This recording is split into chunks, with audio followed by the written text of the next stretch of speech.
कृषि कानून अध्यादेश जो मोदी सरकार लाया वो कोयला से भी ज्यादा काला है। कि आखिर क्या वजह है, मोदी सरकार किन कारणों से पत्थर के बुलडोजर लगाए, वो कटीले तार क्यों लगाए जो जंगली जानवरों के लिए खेतों में नहीं लगाए जाते। जिस तरीके से राजा हरिश्चंद्र को सत्य बोलने के लिए जाना जाता है, झूठ बोलने के लिए नरेंद्र मोदी को जाना जाएगा। ये जो बीजेपी वाले लोग हैं, भाजपा के लोग हैं, ये अपनी मर्जी से देश बेच सकते हैं, तो किसान अपनी मर्जी से अनाज भी नहीं बेच सकता क्या?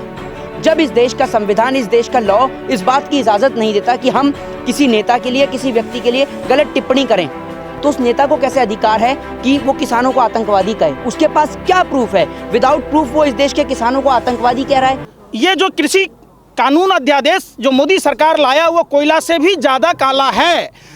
उन्होंने आह्वान किया देश के सभी वर्ग के लोगों से कि हम सभी को नफरत को त्याग कर, जाति और धर्म को त्याग कर किसानों के आंदोलन को मजबूती देना चाहिए। तरीके से पंजाब के किसानों को खालिस्तानी और टुकड़े टुकड़े गैंग कहते हैं। उन नेताओं को सोचना होगा कि देश का इतिहास पढ़ना होगा। जब हिंदू धर्म खतरे में था, गुरु तेग बहादुर, गुरु गोविंद सिंह जी ने अपने शीश की बलिदानी दी, अपने बच्चों की बलिदानी दी। अगर हिंदू धर्म है तो सिख समुदाय के बदौलत है। जब देश आज़ादी की लड़ाई लड़ रहा था, जिन 121 लोगों को फांसी दी गई उसमें 93 लोग सिख समुदाय से थे।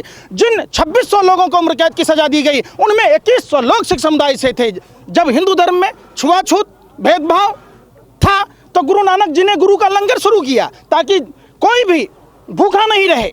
ये आधुनिक भारत के जयचंद भस्मासुर प्रधानमंत्री अपने ही मुल्क को बर्बाद कर रहे हैं। इतिहास साक्षी रहेगा। जिस तरीके से राजा हरिश्चंद्र को सत्य बोलने के लिए जाना जाता है, झूठ बोलने के लिए नरेंद्र मोदी को जाना जाएगा।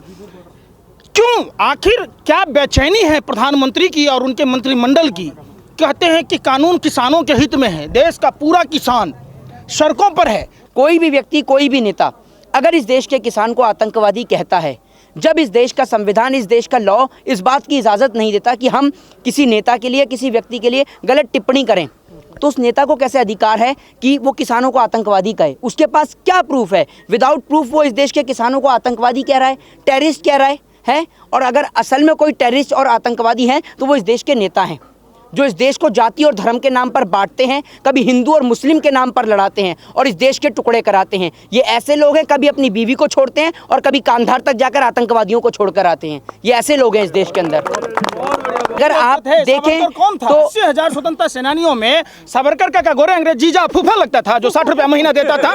जब नेताजी सुभाष चंद्र बोस आजाद हिंद फौज का गठन कर रहे थे तो ये विक्टोरिया को सलामी ठोक रहे थे।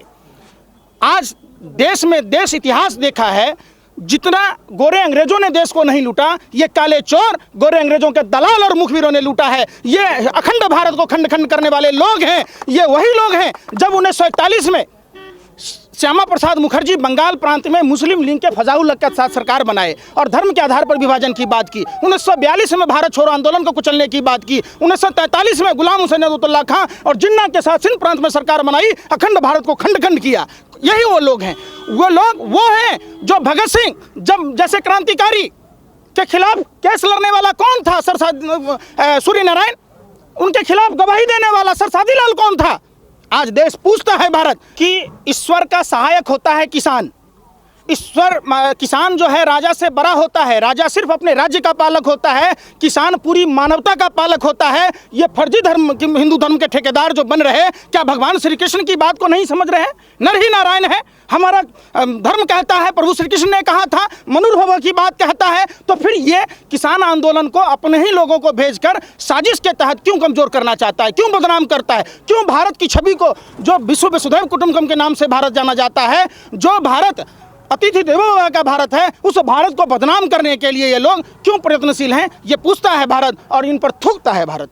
ये देश का जो किसान है, देश की सरकार को इनकी ओर ध्यान केंद्रित करना चाहिए और जल्द से जल्द इन किसानों को वापस आदर सम्मान के साथ में इनसे हाथ जोड़कर माफ़ी मांगकर इन बिलों को वापस देने के बाद इन किसानों से कहना चाहिए कि आप वापस अपने खेतों की ओर लौटें। क्योंकि अगर आप लोग अनाज नहीं पैदा करेंगे तो मैं आपको एक बात बताऊँ, बिना भूकंप के, बिना किसी बाढ़, बिना किसी सुनामी, बिना किसी प्राकृतिक आपदा के देश के अंदर भुखमरी आ जाएगी और देश का हर एक व्यक्ति भूखा मर जाएगा। क्योंकि देश के अंदर वो सुविधा नहीं है कि बड़े बड़े करोड़पति हैं वो भी कितने दिन खा लेंगे, ज़्यादा से ज़्यादा 1 महीने, 2 महीने, 6 महीने या साल भर, उससे ज़्यादा कोई नहीं खा सकता जितना भी आपने अनाज को स्टोर कर रखा है। तो आप देश के अन्नदाता से माफ़ी मांगिए और इनसे शांतिपूर्ण तरीके से कहिए कि वापस अपने खेतों की ओर लौटें और इस आंदोलन को, इस प्रोटेस्ट को जल्द से जल्द खत्म करें।